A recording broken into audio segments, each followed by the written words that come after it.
Merci, c'est un grand honneur pour moi, pour l'Ukraine et pour notre peuple. Mesdames et messieurs les sénateurs, messieurs les parlementaires, les élus de Paris, le peuple français, je suis reconnaissant d'avoir l'honneur de m'adresser à vous aujourd'hui. Je suis sûr que vous savez très bien ce qui se passe en Ukraine. Vous savez pourquoi cela se produit et vous savez qui est coupable. Et même ceux qui cachent la tête dans le sable et essaient de trouver de l'argent en Russie. Et je m'adresse à vous, aux gens honnêtes, et rationnels et audacieux. Et je voudrais poser une question. Comment arrêter cette guerre? Comment instaurer la paix en Ukraine? Parce que la plupart des questions et des réponses sont dans vos mains, dans nos mains. Le 9 mars, les bombes aériennes russes ont été lancées sur l'hôpital pour les enfants et une maternité dans notre ville de Mariupol. C'était une ville euh, paisible dans le sud de l'Ukraine, euh, complètement paisible jusqu'à ce que les troupes russes sont venues et l'ont pris dans un siège brutal comme au Moyen Âge. Ils ont commencé à tuer les, les gens dans cette maternité sur laquelle les Russes ont lancé les bombes. Il y avait des gens, il y avait des femmes qui se préparaient à accoucher et la plupart d'entre eux ont survécu, mais certaines ont été gravement blessées et une femme a dû amputer son pied qui était fracturé. Et une autre femme avait un bassin fracturé et son bébé est mort avant la naissance. La femme, on essayait de sauver la femme. Elle demandait les médecins de laisser mourir, de ne pas l'aider. Elle ne voyait pas de raison pour vivre. Elle est morte. En Ukraine, en Europe, en 2022, quand des centaines de millions de personnes ne peuvent pas penser que le monde pouvait être détruit. Et je vous demande d'observer une minute de silence à l'honneur, à la mémoire des milliers d'Ukrainiens et d'Ukrainiennes qui ont été tués à la suite de l'invasion russe du territoire ukrainien.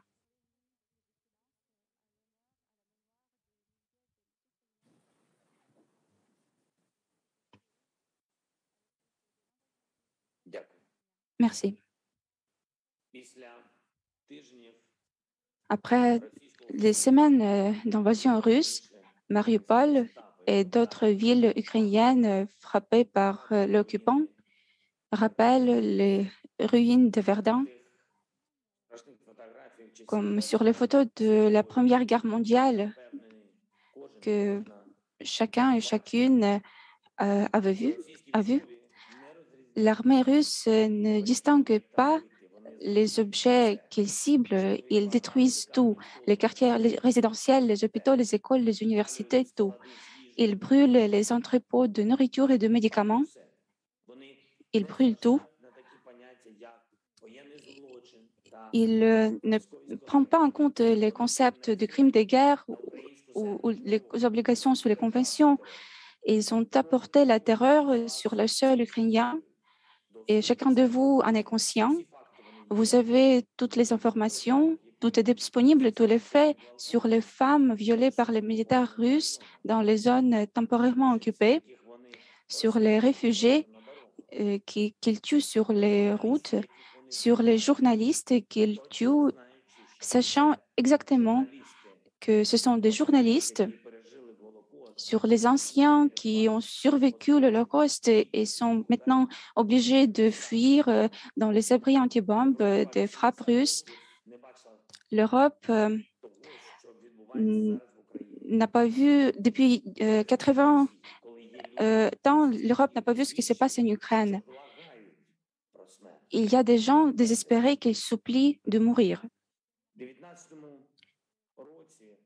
En 2019, quand je suis devenu président, il y avait déjà un format pour les négociations avec la Fédération de la Russie. C'était un format Normandie, le format de négociations qui devrait mettre fin à la guerre dans le Donbass, la guerre à l'est de l'Ukraine qui dure depuis 8 ans, malheureusement.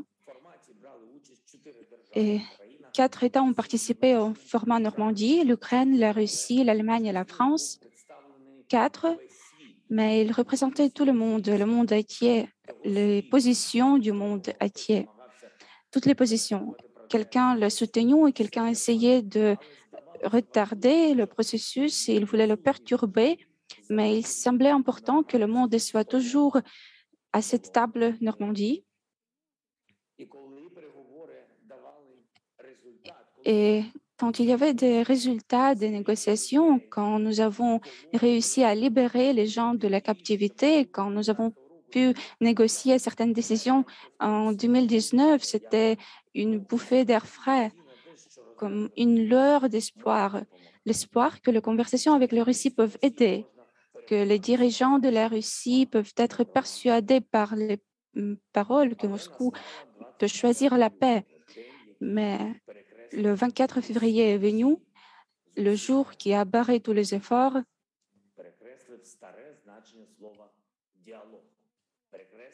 Et même le concept du mot dialogue, il a barré l'expérience européenne des relations avec la Russie et les décennies de l'histoire en Europe. Tout cela a été bombardé par les troupes russes, écrasé par l'artillerie russe et brûlé après les tirs de missiles russes. On n'a pas trouvé de vérité dans les bureaux et on est obligé de chercher la vérité sur le champ de bataille. Alors, qu'est-ce qu'il nous reste? Nos valeurs, l'unité et la détermination de défendre notre liberté commune pour Paris et pour Kiev, pour Berlin et Varsovie, pour Madrid et Rome, pour Bruxelles et Bratislava. Les bouffées d'air frais ne nous aideront pas.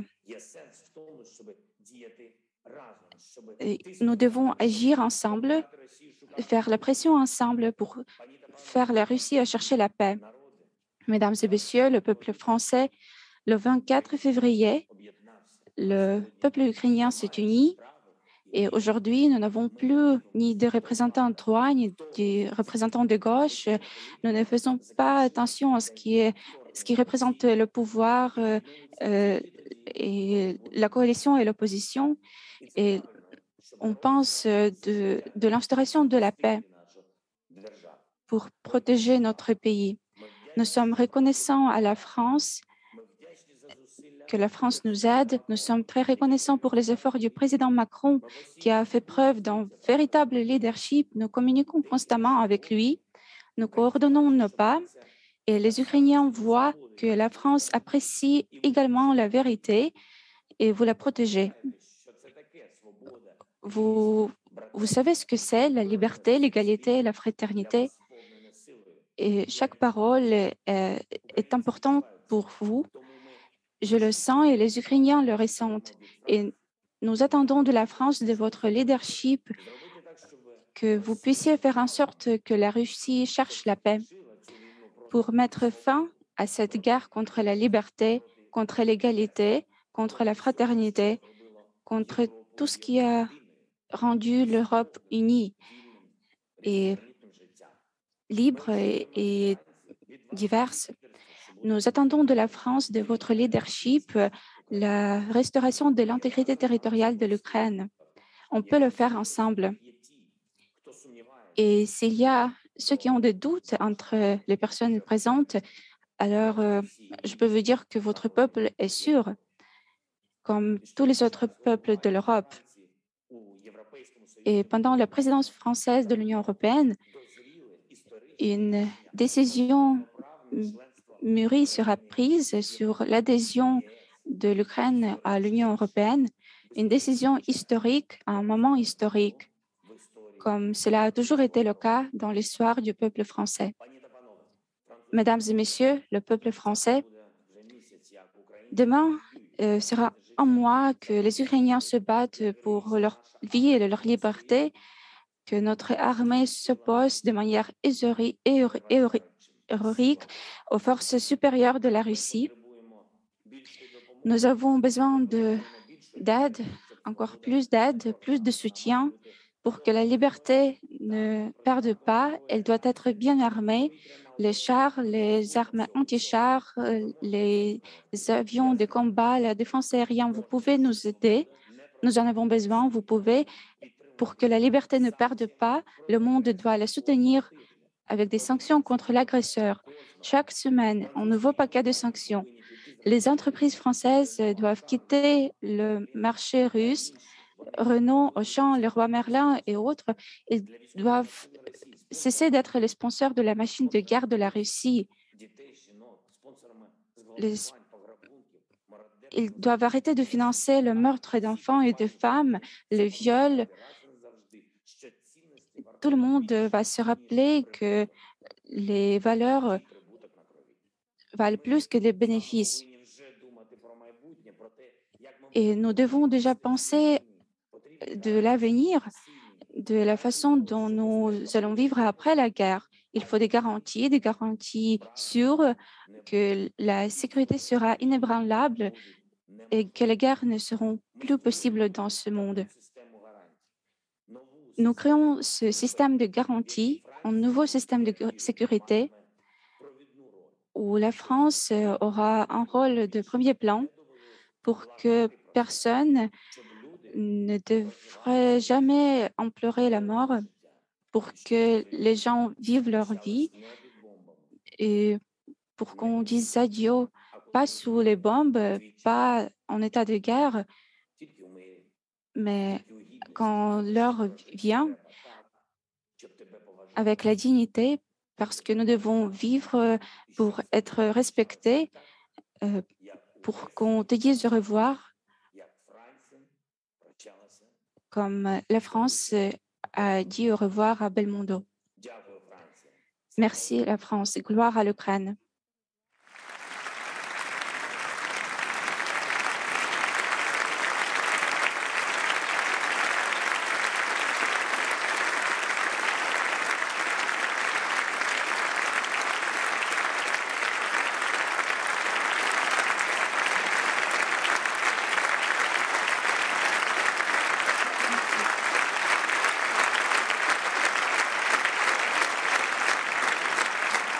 Monsieur le Président de la représentation nationale, je vous remercie de vous être adressé aux parlementaires et au peuple français. La séance est levée.